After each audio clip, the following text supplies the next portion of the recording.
Okay, we're going to do this particular message on a topic that I've titled Egyptian Privilege and Our Life Circumstances Do Not Have to Determine How God Will Use Us. So, many of us may think we're not usable by God, or we'll look at our past and our circumstances and we ask, how could God use me? But we're going to go over that today, and we keep hearing terms thrown around these days like privilege, and people get upset over many things that people might enjoy that they have not had the opportunity to enjoy in their lives. And if there's anything about jealousy, it's one thing. It can cause people to act in an ugly way. So, we're not called to envy somebody else's life circumstance. We're called to make the most of the life that we have. And the truth is, we hardly have any control over where we're born, who we're born to, who our parents are, what year we're born, or any of that kind of stuff. We can't control whether we're born as a male or a female. We can't control the year we're born or the minute we're born in a day. We can't control hardly any of that stuff, but we can control what we do with the lives God has given us. And we're going to take a look at Exodus 7:20 through 22, where it says, in the case of Moses, at that time Moses was born, and he was no ordinary child. For 3 months he was cared for by his family. When he was placed outside, Pharaoh's daughter took him in and brought him up as her own son. Moses was educated in all the wisdom of the Egyptians and was powerful in speech and action. Yet, God still used this privileged life of Moses to glorify his purpose. And that's the big thing, is what we do with our lives. Funny thing is, though, later on, after time has passed, Moses does not see himself that way.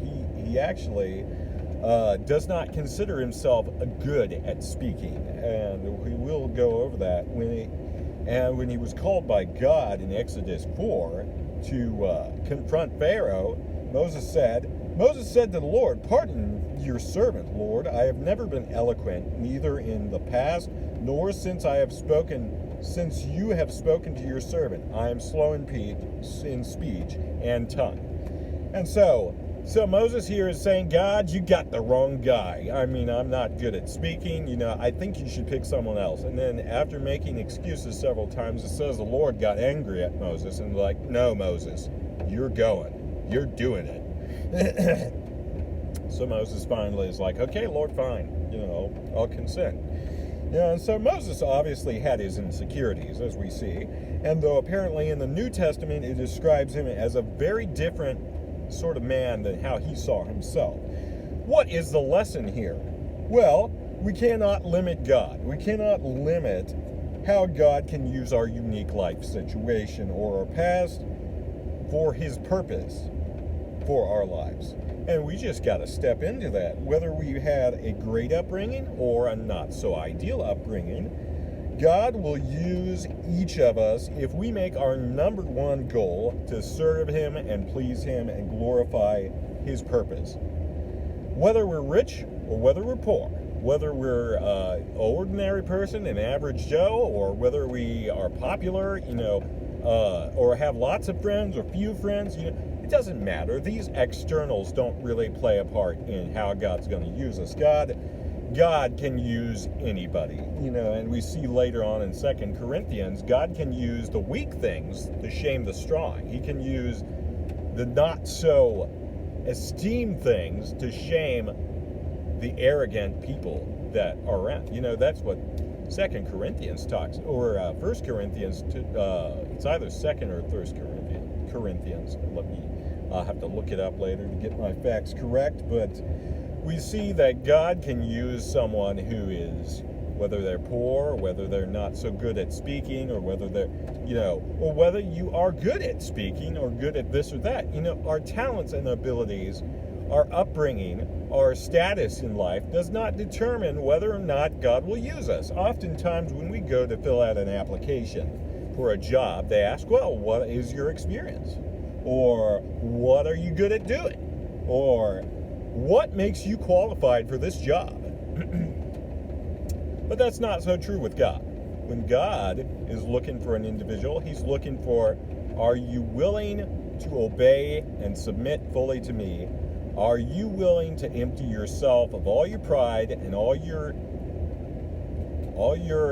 agendas? Are you ready to come on board and submit yourself to my agenda? Are you willing to empty yourself out and let me fill you so I can use you the way I want to? God's not looking for talent. He's not looking for skill. He's not looking for these things that this world looks at. See, for the Lord sees not as a man sees. Man looks on the outward appearance, but the Lord looks at the heart. And we see that in 1 Samuel. That's where I got that verse from. But so, the secret of a well-lived life being used by God, as the expression goes, life is not about the cards you are dealt with, but how you play them. Meaning, in a card game, if you're really skilled at using what cards you got, even if you got a deck that's not so ideal, you might not get as many of the awesome cards in your deck that you want, but if you know how to play that game well, you can still come out on top. And so that's what we got to choose to do. We got to say, well, you know, whether I like all my life set of circumstances, whether I'm happy with everything that's going on in my life, I'm still going to choose to glorify God with it and use it in a way that pleases and honors him. And that's what he's looking for, my friends. He's not looking for the things that people are looking for. People judge us by our appearance. People judge us by our talent. People judge us by how we present ourselves and come across, but the Lord is looking deep inside the heart to see if we are truly committed to him. As it says in, I believe it's 2 Chronicles, for the eyes of the Lord range to and fro throughout the earth, to strengthen those whose hearts are fully committed to him. The question is, it's not the question of whether God's willing to use you, but are you willing to have a heart that is fully devoted to him? God bless.